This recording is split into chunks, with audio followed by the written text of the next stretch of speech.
NBC7's Nightly Check-In is sponsored by Bill Howe Plumbing, Heating and Air, Flood and Restoration. We know how. California's top health official says there is no link between reopening schools and the coronavirus spreading. But in San Diego, it's a mixed message with new positive cases at a reopened East County school. Thanks so much for joining us for the Nightly Check-In. I'm Mark Mullen. The state's top public health official, Mark Mullen, says this week they have closely been monitoring schools for any signs of rising infections as smaller counties resume in-person learning. Mullen says so far there is not a link between school reopenings and a surge in COVID cases, but red flags are being raised in the Santee School District, where 3 students from 2 different schools, Carlton Hills Elementary and Hill Creek Elementary, did test positive. The district superintendent said the 3 students may have been at school for 2 days before realizing they were sick. She says the district sent a letter notifying all staff members and parents. Those teachers and students who may have been in contact with those students are now in quarantine at home. The staff members were directed to be tested right away, but then in the letter to the parents of the cohort where the children were positive, we are asking them to monitor their symptoms. The superintendent says the district is confident the students did not get the virus at school. Right now, the Santee School District has 5,300 students back in person. While thousands of families adjust to distance learning, one South Bay man is helping those who may not have a spot at home to learn. Hersan Ramirez is building student desks out of his Chula Vista garage. He says he built one desk as a favor to a friend, but when he started getting donations, he decided to keep going. Ramirez sells the desks to families who can afford them, or he just gives them away to families who really need them. And her response was just overwhelmingly amazing. If they keep on donating, I will keep on building. Ramirez says he learned to build by simply watching YouTube videos. His family has set up a GoFundMe account for people who want to pay for supplies. So here is the latest coronavirus data in San Diego County. There are 354 new cases today out of more than 10,000 tests reported.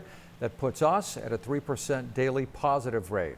We do have a slight uptick in hospitalizations, 286 now. Sadly, 7 more San Diegans died, bringing the death toll to 813 COVID cases.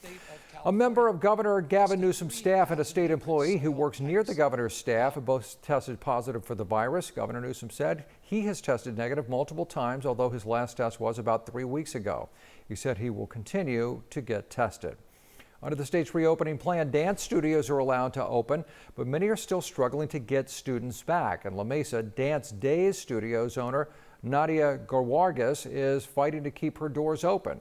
She had to close her doors in March and then turn to online classes, but now she is back open. While she is thrilled to be teaching in person again, she has lost about 75% of her students. I had to close. I mean, it'd be like all of the work that I put into the studio, all of the work I did planning would have kind of been for nothing. And it's really, would be really, really sad and devastating for me. Nadia hopes her classes will slowly start to grow as well as so many other struggling dance studios in San Diego. Her studio, Dance Days, is opening Monday through Saturday, and you can find it inside the Grossmont Center shopping mall. Well, kind of a gloomy day for surfers around the world. The iconic Surfer magazine based in Carlsbad has suspended its operations. The magazine was a cornerstone of surf culture for the last 60 years. They say social media and free online content has contributed to their downfall, which was down to a quarterly publication. Well, another big day for the Padres tonight with a chance to stay alive in the playoffs. Game 2 in the series with the Dodgers is underway right now. Game 1 didn't go so well. They lost 5-1, but we're hoping they can turn it around with Fernando Tatis Jr. and Manny Machado at bat tonight. Okay, let's get a check of your forecast. Nice cooler temperatures. Here's Dagmar. Ending up looking at your Thursday, you will feel temperatures continuing to slowly cool down. So just like what you've been feeling through this work week, you will continue to feel as you head into the weekend. Low 70s for the coast. You'll see about that mid to upper 70 mark for the inland valleys. Mountains about the low 70s. Mostly clear skies in the mountains and the deserts. Deserts about that upper 90 mark. Yes, I said upper 90. We're out of the triple digits. You're going to keep heading in that direction as you head towards the weekend. This Thursday is just a taste of things to come. NBC7's Nightly Check-In is sponsored by Bill Howe Plumbing, Heating and Air, Flood and Restoration. Call 1-800-BILL-HOWE. Bill Howe. We know how. Time for a new water heater? Call Bill Howe, San Diego's most trusted plumber since 1980. So whether you are looking at a traditional tank or a tankless water heater, you know who to call. Call 1-800-BILL-HOWE. Bill Howe. Because we know how. Before we sign off, make sure to head to our website for a full breakdown of the vice presidential debate. We'll have a section dedicated to fact-checking each candidate's responses.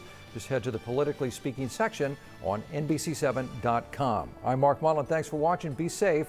Have a good night.